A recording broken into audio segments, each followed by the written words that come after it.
What up gang, Malaysia, Indonesia, Singapura, Brunei. Assalamualaikum, it's your boy Kimis Coverto. Welcome back to my channel yang semestinya akan hanya membahaskan tentang One Piece. Dan dalam video kali ini aku nak ajak korang berdiskusi berkenaan satu persoalan yang pada aku agak sensasi dan misteri juga, which is kenapa Rayleigh tak pergi menyelamatkan Ace masa peperangan di Marineford. Aku ada jumpa banyak juga jawapan, tapi jawapan-jawapan yang aku jumpa tu semuanya boleh dipatahkan lah. So untuk video kali ini aku bawakan kepada korang satu teori mengapa Rayleigh tidak pergi menyelamatkan Ace, dan aku mengharapkan pandangan yang murni dari korang di ruangan komen lepas korang mendengar teori ni. Okey, tapi sebelum tu aku nak bacakan dulu sedikit komen lah dari nakama-nakama kita dalam ruangan komen. Datangnya daripada Muhammad Farid. Setakat ni Awakening Katakuri paling padu aku tengok. Macam mana sekalipun bentuk Awakening Luffy, harap-harap lebih dari dia lah. Dari Muhammad Saiful, kalau Lucci datang, CP0 ada di Wano buat kerja, saya harap Grand Fleet Mugiwara buat surprise motherfucker. Surprise motherfucker.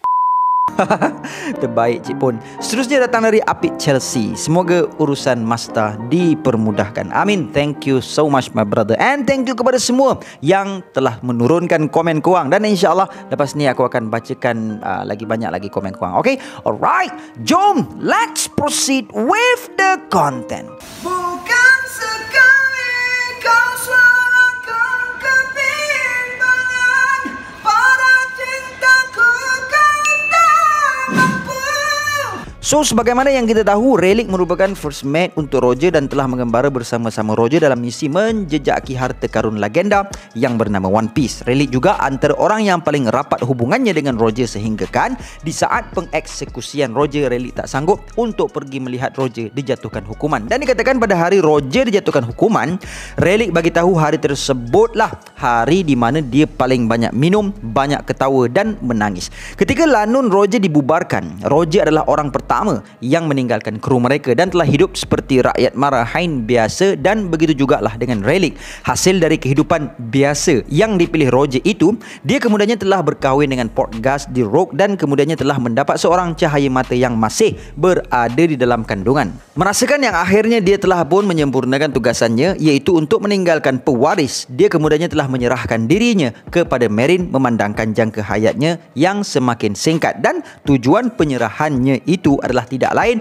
supaya dapat menyemarakkan kobaran lanun-lanun baharu untuk keluar ke lautan menjadi lanun bagi menemukan harta One Piece tersebut. Sementara untuk Rogue pula, dia ditinggalkan Roger sebuah amanah, iaitu untuk memastikan anaknya, iaitu Ace, dapat melihat dunia, dan untuk perkara itu dia telah menahan dirinya dari melahirkan Ace. Di Baterilla yang bertempat di Soft Blue, Rogue bertarung nyawa selama 20 bulan bagi memastikan supaya Ace tidak dilahirkan kerana khawatirkan Ace akan dibunuh Marine. Seluruh dunia tidak mengetahui akan kelahiran Ace melainkan Monkey D. Garp yang telah diamanahkan Roger untuk melindungi anak dia, kerana Roger mengatakan kepada Garp bahawa lebih kurang seorang anak itu putih dan tidak sewajarnya dicalitkan kekotoran dosa ayahnya kepada anak itu.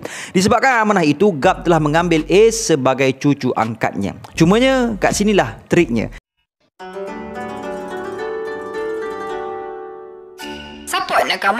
Dalam segmen As and Ever ini, aku nak highlight channel Sam Raimi FX. Channel ini hanya berkongsi tentang psikologi dalam trading dan strategi trading yang telah diuji menggunakan simulator, serta dikemukakan statistik data mining bagi SOP tersebut untuk membantu trader yang masih mencari teknik yang sesuai. Selain itu, tutorial serta ilmu berkaitan FX Dreamer turut dikongsikan bagi membantu trader lain menghasilkan sistem auto trading sendiri, iaitu Expert Advisor. FX Dreamer adalah satu laman web yang membantu para trader menghasilkan indikator, expert advisor, dashboard dan lain-lain berkaitan sistem trading tanpa perlu mahir dalam ilmu coding. Link channel Sam Raimi FX aku tinggalkan di ruangan description di bawah.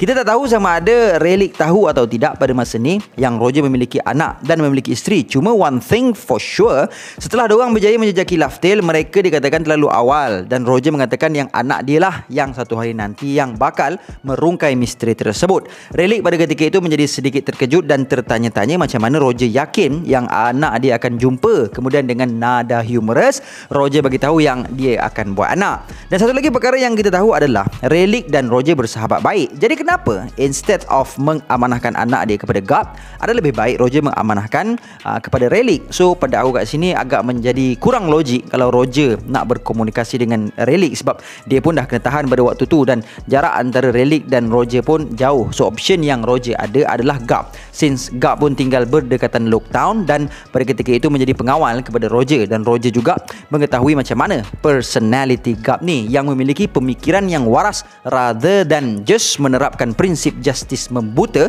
seperti fahaman Meryn yang lain berkenaan justice. Jadi Garp beranggapan adalah suatu justice sekiranya membiarkan Ace untuk terus hidup kerana Ace adalah hanya seorang bayi dan dia tidak berdosa. Membunuh Ace yang masih bayi adalah satu perbuatan yang amat bertentangan dengan justice. Jadi dengan adanya Ace di bawah jagaan Garp mampu untuk mencorakkan masa hadapan Ace sebagai Meryn walaupun ternyata dia gagal. Dan punca Garp tak serahkan Ace kepada Rayleigh juga adalah kerana memberikan Ace kepada Rayleigh yang merupakan lanun hanya akan merosakkan Ace di masa hadapan nanti, dan Ace juga mungkin akan terdedah kepada bahaya sekiranya mengamanahkan Ace kepada satu sosok lanun yang sedang berada di dalam buruan. Tapi sungguh pun begitu, Garp telah meninggalkan Ace dan cucu dia kepada sekumpulan penyamun yang diketuai oleh Dadan. Daripada bagi kat lanun, akhlak penyamun tu dikira okey sikit lah kot katanya kan.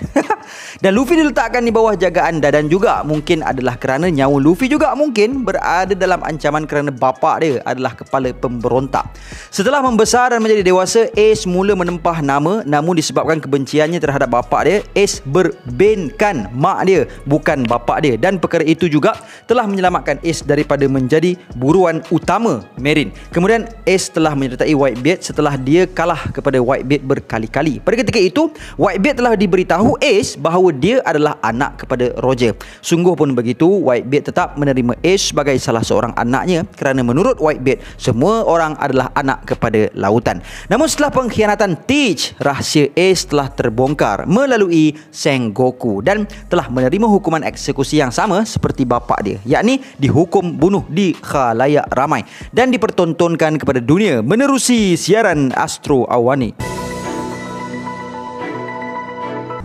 Mengetahui yang Whitebeard mungkin akan turun ke Marineford, Kaido cuba datang bagi memastikan yang dialah orang yang telah membunuh Whitebeard, namun dihalang oleh Shanks. Jadi semasa Ace ditetapkan akan dijatuhkan hukuman, Meryn menyedari yang Whitebeard mungkin akan datang untuk menyerang kerana mereka faham bahawa siapa-siapa sahaja yang mengapa-apakan anak Whitebeard sesungguhnya mereka mencari nahas. Jadi setelah pendedahan secara terang-terangan oleh Sengoku bahawa Ace adalah anak kepada Roger, dan kalau kita boleh tengok peta kedudukan antara Sabaudi dengan Marineford pun taklah jauh sangat. So kenapa Rayleigh tak datang? Jadi antara pendapat yang termasyhur adalah Rayleigh yang sezaman dengan Whitebeard memahami dan menyedari kemampuan milik Whitebeard, dan dia juga menyedari prinsip Whitebeard macam mana, which is Whitebeard akan bagi nyawa demi menyelamatkan anak-anak dia. Jadi mungkin Rayleigh beranggapan bahawa Whitebeard sahaja telah cukup untuk menyelamatkan Ace. After all, he is Whitebeard. Dan berkemungkinan setelah menyedari yang keputusan dan anggapannya itu salah, mungkin Rayleigh berasa serba salah kerana membiarkan anak kepada kawan baiknya mati. Rayleigh telah memutuskan untuk memastikan Luffy, iaitu adik kepada Ace, supaya dapat meneruskan legasi Roger dan Ace. Kerana ketika Roger mengatakan bahawa anak dialah yang akan menemukan One Piece, Rayleigh ada ketika ikrar itu dilafazkan, dan kata-kata itu datangnya dari kawan baik dia sendiri yang mana tidak pernah dia menangis dengan begitu hebat melainkan di hari kematian Roger. Jadi mungkin dengan perasaan bersalah inilah Rayleigh telah memutuskan untuk melatih Luffy dan membantu Luffy untuk membunyikan Ox Bell 16 kali, mengisyaratkan bahawa era lama telah berakhir dan era baru telah bermula, atau era Whitebeard telah berakhir dan sekarang ini adalah era Monkey D. Luffy, dan Rayleigh bersama-sama dengan Luffy in the Conquest. Dan ini adalah dilakukan semata-mata menghormati Roger dan Ace dan juga legasi mereka berdua.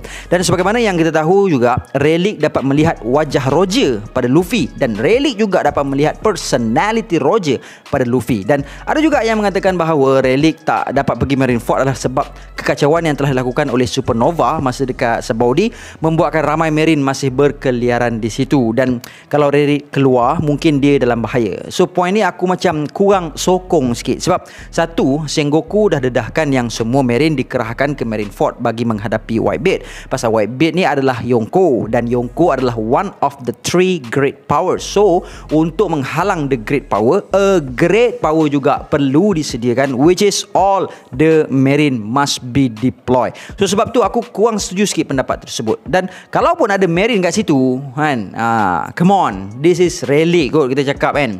Dan ada satu lagi pendapat yang aku kurang bersetuju juga adalah mengatakan bahawa Relic tak nak untuk membahayakan dirinya sebab dia semestinya lah memiliki sejumlah bounty yang tinggi. Jadi keberadaan Relic di Sabaudi mungkin akan terbongkar, dan kalau Relic muncul, tumpuan Marine mungkin akan terarah kepadanya. Aku kurang bersetuju pendapat ni because yang pertama, menyelamatkan Ace bukanlah berarti menyelamatkan satu nyawa, tapi menyelamatkan sebuah legasi. Kedua, nyawa yang diselamatkan tu pula bukanlah nyawa seorang biasa. It his captain son and his best friend son. Ketika kalau Relic takut persembunyiannya terbongkar, actually dah terbongkar dah pun masa dia selamatkan Luffy sebelum ni. Dan keempat, aku tak rasa Relic kisah sangat nak bersembunyi sebab again, he is the Dark King. Silver Relic God, have some respect. So guys, aku rasa setakat ni dulu yang aku boleh sajikan kepada korang. Please drop your thought berkenaan perkara ni, dan insyaAllah aku akan bacakan in the next content pendapat yang bagus-bagus. Okay, so see you guys in the next content, and until then my gang, there is no God except Allah. Assalamualaikum warahmatullahi